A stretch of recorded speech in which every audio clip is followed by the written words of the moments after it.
কিরে দীপু, কাঁঠাল কি পেকেছে?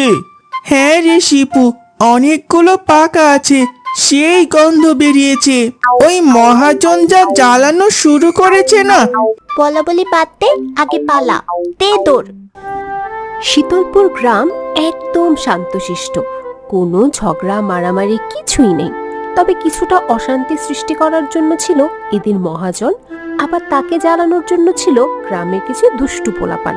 শিপু, দীপু আর মিনা তিনজন পুকুর ঘাটে বসে আড্ডা দিচ্ছে। এই দীপু, চল রে, তোকে না বললাম বাড়ি দেরিতে গেলে মা বকে।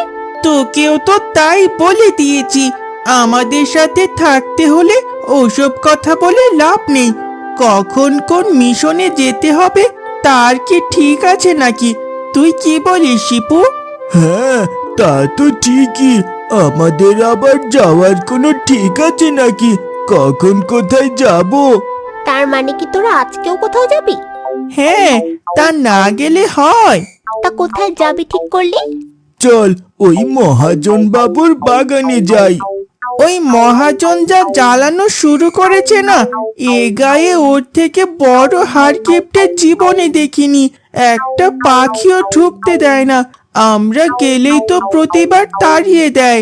গেলে চল তাড়াতাড়ি যাই, এই দুপুরবেলা মনে হয় কিপ্টে বাবু ঘুমাচ্ছে, এই সুযোগে বাগানে ঢুকতে হবে।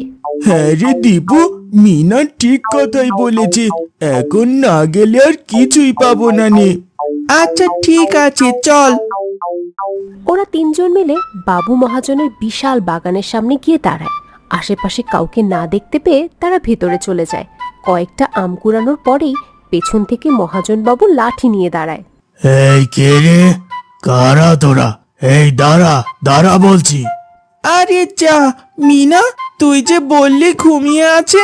বলা বলি বাদ দে, আগে পালা, দে দৌড়। কোথায় পালাচ্ছিস? দাঁড়া দাঁড়া বেয়াদব ছেলে পেলে। জোরে দৌড়া, জোরে। আরে না, ওই বুড়ো আবার কত জোরে দৌড়াবে। ওই দেখ ধরে ফেললো, বুড়োর পায়ে জোর আছে। দৌড়া, এ বুড়ো তো পরে দেখে নেবে। ওরা তিনজন জোরে দৌড়াতে দৌড়াতে এসে মাঠের রাস্তার পাশে এক গাছের নিচে দাঁড়ায়। উফ, আজকে চোর বাঁচা বেঁচে গেছি। ওই বুড়ো কখন ঘুমায় নাকি বাগান পাহারা দেওয়ার জন্য ঘুমাই না? আহ, হাঁপাতে হাঁপাতে মরলাম। হলো তো তোদের মিশন, আজকে তো ধরাই খেয়ে যেতি। দাঁড়া, আমি খোঁজ নিচ্ছি ওই বুড়ো ঘুমোয় কখন। ওই মহাজনকে তো আমি দেখেই ছাড়বো। কি হার কিপটারে বাবা, দুটো আম কুড়োতে গিয়েছি, তাই এই দাবার খেলাম। যা এখন সবাই বাড়িতে যা, দুপুর হতে গেল। আর বিকেল বেলা কিন্তু খেলতে চলে আসিস। ঠিক আছে, যা। মহাজন চেয়ার পেতে বারান্দায় বসে রয়েছে। মহেশ যায় ওই মহাজন বাবুর কাছ থেকে টাকা ধার চাইতে। কি রে মহেশ যে, তা এই দুপুর বেলা কি মনে করে এলি? খুব বিপদে পড়ে এসেছি মহাজন বাবু। আহা, সবাই কেন বিপদে পড়ে আমার কাছে আসে বলতো? আমি কি তাদের রক্ষা দেবতা যে তাদের বিপদ থেকে উদ্ধার করে দেব? তা নয় বাবু, মানে কিছু টাকার দরকার ছিল। হ্যাঁ হ্যাঁ, তা তো আমি তোকে দেখেই বুঝতে পেরেছি। আসলে হয়েছে কি বলতো, এখন না আমার হাতে টাকা পয়সা কিচ্ছু নেই। কি বলেন বাবু, দুদিন আগেই তো আপনি বাগানের অনেকগুলো গাছের আম বিক্রি করলেন। কত বড় বেয়াদব! এখন আমি কোথায় কি করে বেড়াচ্ছি তার হিসেব কি তোকে দেব রে? ছি ছি বাবু, এ কি বললেন? আমি আবার তো কখন বললাম? এই যা যা যা, এখানে পেঁচাল পেরে আমার মাথা কাশনে তো। টাকা পয়সা নেই, দূর হতো। ভালো কিপ্টের কাছে আসলাম টাকা চাইতে। কি রে, কি বললি? না না মহাজন, কিছু না।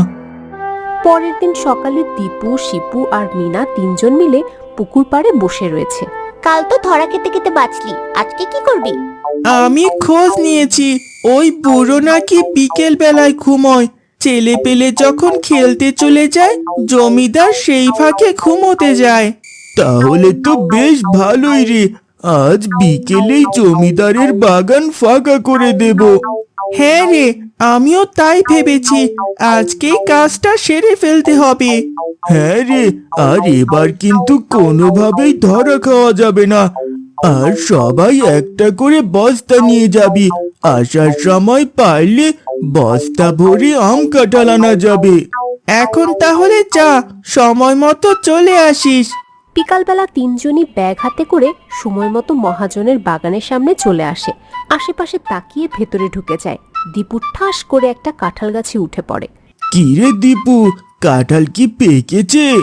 হ্যাঁ রে শিপু, অনেকগুলো পাকা আছে, সেই গন্ধ বেরিয়েছে। তা গন্ধ তো পাচ্ছি, এবার কয়টা কাঁঠাল নিচে ফেল। আরে না না, এভাবে ফেললে ওই বুড়ো টের পেয়ে যাবে। ওর থেকে ভালো আমি কাঁঠালের ভেতর থেকে রোয়া তোদের দিচ্ছি, তোরা খা। এরপর দীপু উপর থেকে একটা করে কাঁঠালের রোয়া ফেলে আর নিজে খায়। কিছুক্ষণের মধ্যে গাছের সব পাকা কাঁঠাল খাওয়া শেষ হয়ে যায়, কিন্তু কাঁঠালের সবলা গাছেই থাকে আর রোয়ার আটিগুলো পড়ে থাকে নিচে। কাঁঠাল খাওয়ার শেষে এক বস্তা করে আম পেড়ে নিয়ে চলে যায়। সন্ধ্যার সময় দীপু মাথায় বস্তা নিয়ে বাড়িতে ঢুকে। তার বাবা মা বারান্দায় বসেছিল। দীপুকে দেখে বলে, কি রে দীপু, কোথায় ছিলে এতক্ষণ? তোকে না বলেছি সন্ধ্যার আগে আগে বাড়ি আসবি? আর তোর মাথায়ও কি রে? আম। এখন আবার এত আম কোথায় পেলি?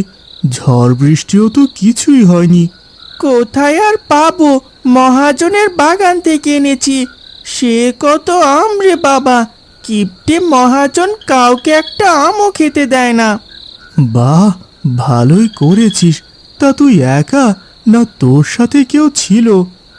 আমি, শিপু আর মিনা, তিনজনে 3 বস্তা।